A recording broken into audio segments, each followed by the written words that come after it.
Buenas tardes. Es una gran alegría poder participar con esta conferencia para dar a conocer a una de las grandes escritoras, Sarina Helkov, de la generación de los 50. Primer libro ha sido muy poco estudiado. Yo lo intitulo La poética del verbo, agua, eros y ecología en la luz pródiga, que apareció en 1976. Introducción a la poesis y sentido polivalente del título. El primer poemario, La luz pródiga de la autora chiclayana Sarina Helkov, 1928-2020, condensa por su brevedad los principios de su poesis. La raíz griega etimológica de poesis dirige el sentido al quehacer con las palabras, su función perlocutoria e interrelacional. En biología, se aplica a la formación de las células sanguíneas. El filósofo Martin Heidegger describe poesis con la irrupción física de la cascada, su nacimiento y metamorfosis cuando la nieve se derrite. Helkov traslada dichas significaciones en su obra poética. La luz pródiga, título simbólico y espiritual de enriquecimiento, se forma de un sintagma nominal. Se convierte en el foco centralizador de uno de los pilares de nuestra génesis y existencia humana en el planeta que cobija a la mamapacha. La apertura lingüística y verbal emerge misteriosamente de la psique, recorre el contenido y los motivos de los poemas y revela el aporte creador de una escritora de la generación del 50. El libro abre su compuerta y estimula a la lectora ávida que soy. Evidencio la génesis fundadora de su producción literaria. Su pluma se embebió originalmente en la dramaturgia, con La Red, de 1953, y otras piezas que se pusieron en escena. La crítica teatral la hizo conocer y la premió por La Jaula, Teatro 1961 de la Universidad Mayor de San Marcos. Para texto relacionante, el sujeto autorial sugiere en la dedicatoria del libro, cuando anota para el hombre Lucas, para el árbol, una visión prístina de la humanidad inmersa en la ecología, de una relación armónica entre los seres vivos y la naturaleza que los acoge, surge una red visible e invisible de lazos dinámicos y correspondencias mutuas. Alumbramiento en el canto primero. Vamos así, de la mano, desnudos para nacer al río, de tal suerte empezar de nuevo a ser hermanos, árboles, infancias. Con las pupilas a los vientos, sin facciones como un dios sorpresa, hemos llegado nunca y tan hondo a nuestras únicas voces propias. Y así, aquellos plurales cuerpos de tierra y nieve, tan cósmicos y tiernos, tan frutales, rieron muy lejos en risa, en edades, en piedras, en latidos, en deseos totales, allá donde al nacer nace el río. Las tres estrofas de dos cuartetos y un quinteto de versos libres con larga respiración manifiestan una singular perspectiva poética. Esta se acompasa con ánimo jubilatorio. Su musicalidad impregna cada uno de los 10 cantos que componen el poemario. El primer canto se inaugura con tono y entusiasmo líricos.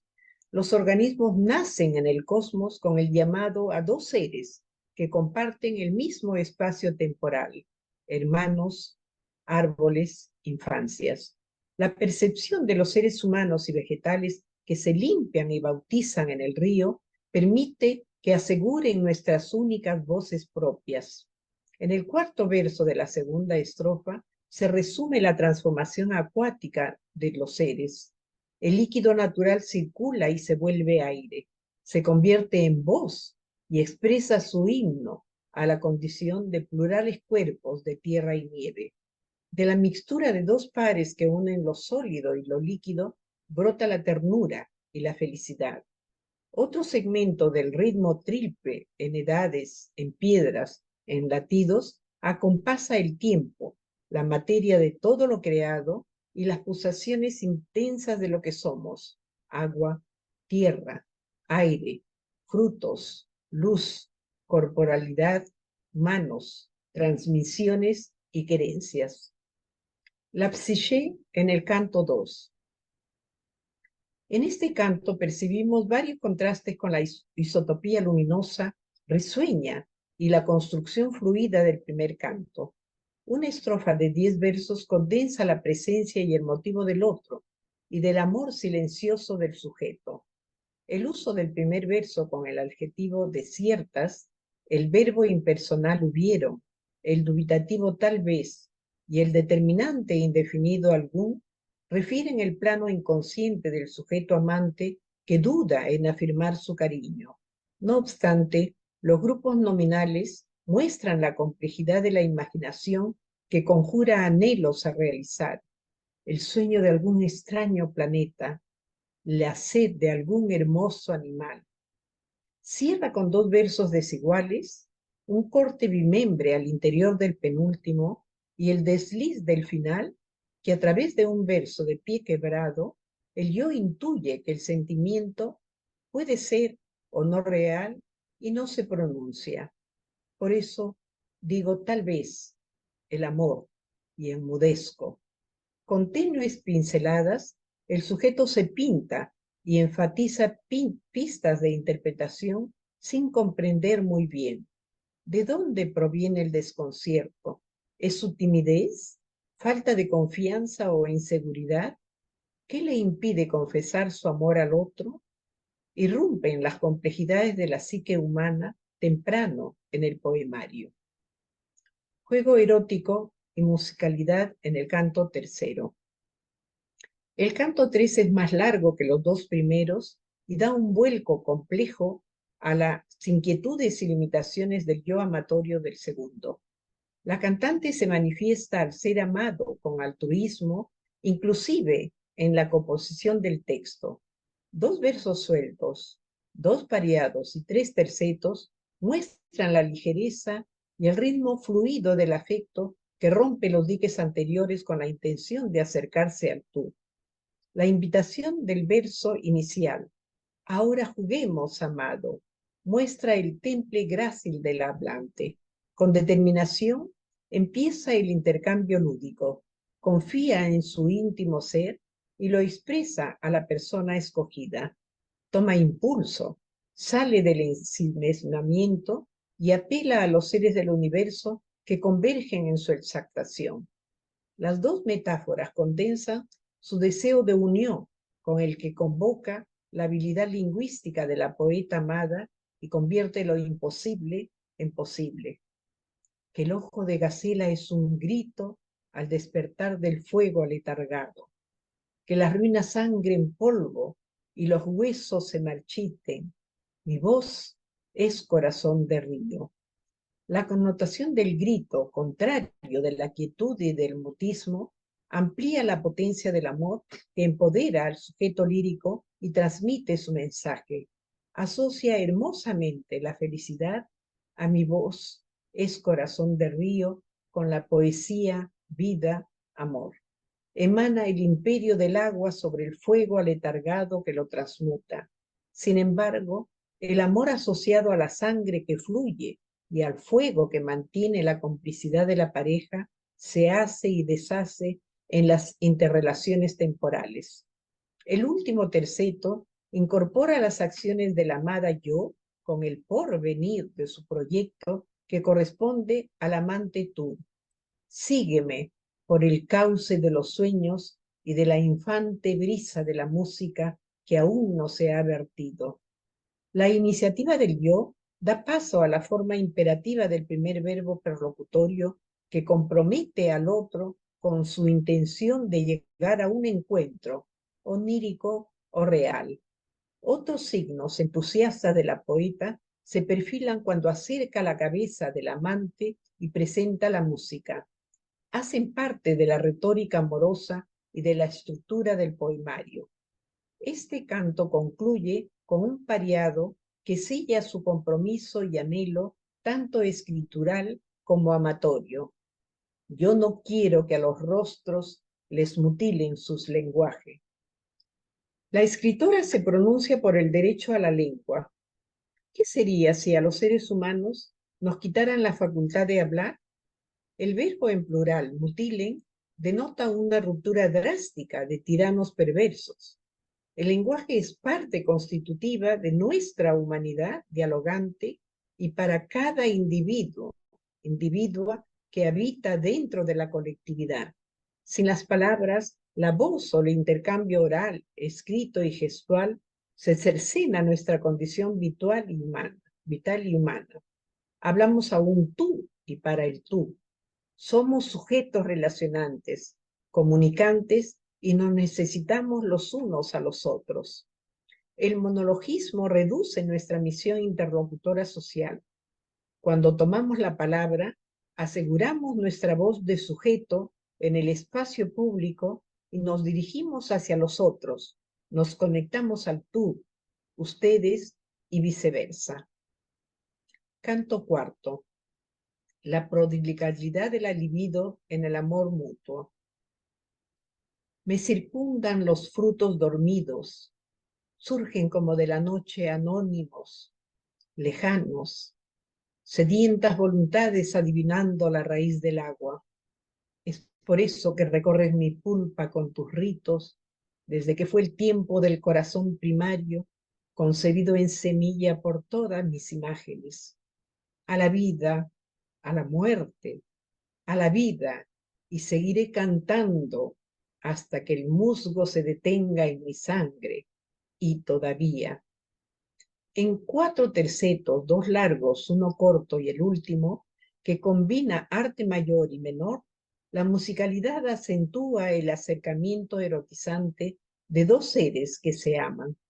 La presencia del deseo impetuoso y del acto ritual del binomio yo-tú en el aparejamiento con sus pulsiones erótica y tanática dan alas al sujeto poético. Recurre a las analogías con símbolos e imágenes clásicas del Edén paradisiaco. Estos pertenecen al cultivo natural de la tierra y a sus etapas de engendrar, la siembra, el riego, la germinación, el florecimiento y la cosecha. El poder germinador del ser amante en el canto quinto. La fuerza dinámica de los 6 versos en 3 estrofas se une alrededor del tú amante y lo retrata bien en su papel protagónico. El demostrativo espacial allí es una anáfora y se repite en el verso suelto y el pareado.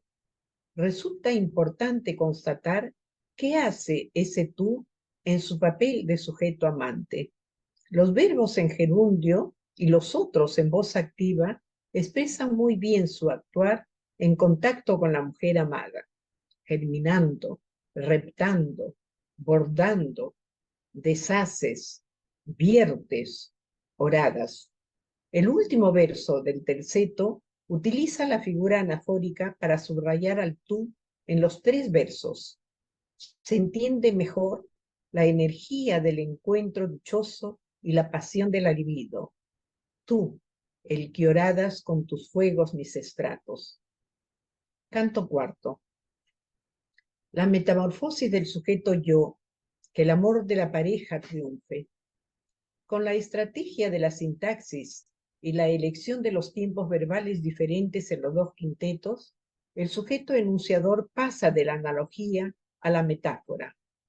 Pudiera ser que transitando en pupila de ave, hablare a tu corazón. El conjunto del verbo compuesto en subjuntivo pretérito del primer quinteto enuncia el deseo del sujeto. Acude a un ser volátil que tiene el poder de captar desde los aires el objeto de su interés. El movimiento del tránsito implica la libertad de la poesía que usa las figuras literarias. Transforma 2 elementos, uniéndolos en un propósito erotizante. Atribuye al humano una calidad animal para que comunique con la persona amada. Por la analogía del ojo en pupila de ave, la amada adquiere la lucidez del pájaro que busca y escoge a su pareja. La oposición entre hablare a tu corazón y el quinto verso de la estrofa, bebiere tu marino silencio elemental, lleva a indagar de quién se trata. La sugestión enriquece la polisemia y propone múltiples lecturas e interpretaciones del otro. Los verbos de la segunda estrofa en indicativo presente e infinitivo amplían la necesidad del intercambio verbal con los seres de la naturaleza cósmica, líquida, humana, vaporosa y de fuego. Es que mi sangre antigua y polvo se prodiga dialogando a los vientos para crecer en tu origen, dentro de mí y en torno, como un ritmo incandescente definitivo. El poema insinúa esencias naturales de origen y cambios que dirigen hacia una incógnita. Una clave poética avisora también a la poesis, cuando usa el símil como un ritmo incandescente. La pulsión de Tánatos en el canto 7. Lucas, despiértame que quiero ver los ojos del sepulturero. El regreso inminente del sujeto poético a la tierra, polvo, mencionado en el poema anterior, se concretiza en el pedido y la exigencia del yo al tú Lucas, el personaje nombrado en la dedicatoria. La estrofa de 8 versos irregulares de arte mayor se distribuye en creyendo con 3 interrogaciones del sujeto frente a la incógnita y la cercanía de su fin. La inflexión solemne del sujeto poético y el motivo del sueño que marca el término de su ciclo nos estremece. ¿Qué ave enceguecida, inmóvil, roza mi sueño y enmudece? ¿Qué fuego enajenado osa danzar ebrio en mis espacios y fluyendo en su muerte se cautiva? ¿Qué luz oscura, qué espuma inmaterial gime en la médula? Habita el hueso nunca todavía y me toma las 2 manos y me toma la única frente y me sucede y me duerme. La hazaña amorosa y existencial indica la impotencia de la hablante lírica en tanto ser humano. Ese eco filosófico que César Vallejo impregnó en su poesía sigue patente en Gelhoff, Elvira Ordóñez, Blanca Varela y otra escritora de la misma generación, Lucía Fox Locker, muy poco conocida en el Perú, porque por lo general hizo su producción en los Estados Unidos. La permanencia afectiva en el niño y la poesía del canto octavo. En 3 estrofas, la poeta trasciende su condición mortal. La primera, de 6 versos, suscita primero atención, porque se proyecta más allá y deja rastros trascendentes de su ser erotizado en la literatura. Escucharé la propia voz erguirse en el centro de la noche, como un vegetal de luz brotar los insondables espacios, descifrando el lenguaje insospechado de la sangre. Las otras 2 estrofas cuestionadoras, la segunda de 6 versos y el cuarteto de la tercera, imprimen la grandeza del arte de comunicar con sus lectores. Nace la esperanza de sobrevivir con la creatividad poética y la maternidad. Mi nombre se deshoja en el mar o en los ojos de algún niño. La admiración amorosa y lírica consagra ese filón vital del yo con el tú, a pesar de la muerte física inminente. Si puedo arrebatar el modo jubiloso de la aurora para construir tu risa en mis orillas, esa intensidad gozosa, la prodigalidad de la luminosidad y la cara de la sombra se prolongan en los 2 últimos cantos del poemario. La alegoría de la trascendencia inmortal en el canto 9. Los términos conjuran la inmortalidad y el sujeto lírico, a través de las imágenes y metáforas extendidas, viaja imaginariamente desde la Tierra hasta otra realidad creada. La isotopía plural marca el pasaje de un universo a otro.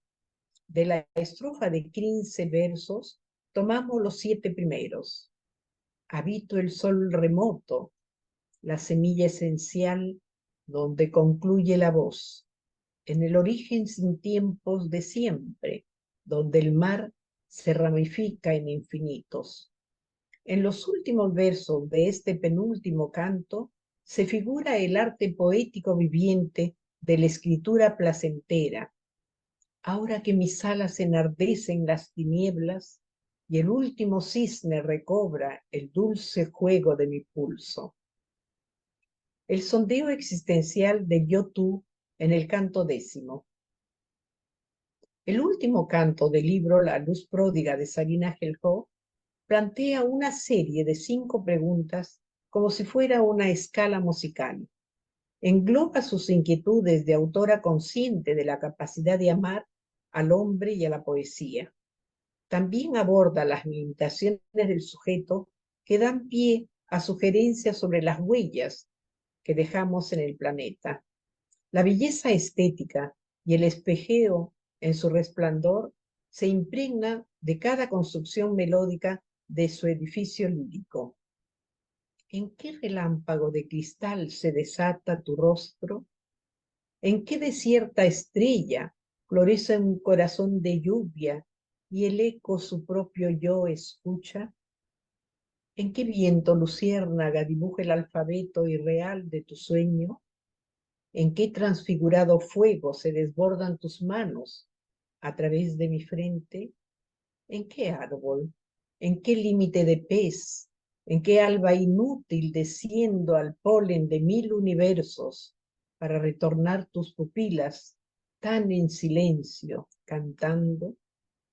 La maestría estética de Sabina Gelhó, que la hizo ascender al campo cultural, insensado y sexista de la literatura, considerado absurdamente un espacio reservado de los varones y para ellos, constituye una prueba iniciática de su incursión legítima por su valor y calidad.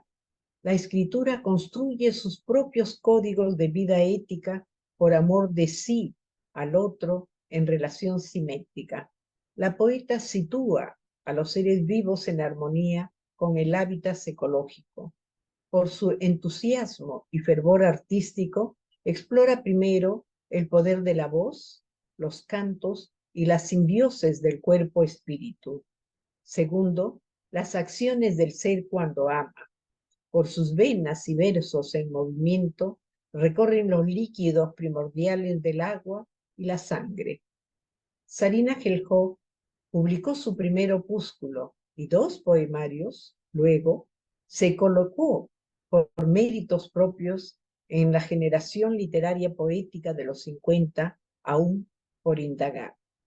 Acá tienen ustedes 2 tapas de los libros, uno de ellos, que normalmente ese vasto resplandor va a prolongar en realidad los motivos que hemos analizado en esta conferencia, y el otro libro que fue una antología, una de las primeras que se hicieron, donde recopiló la obra de otras muchas escritoras todavía desconocidas.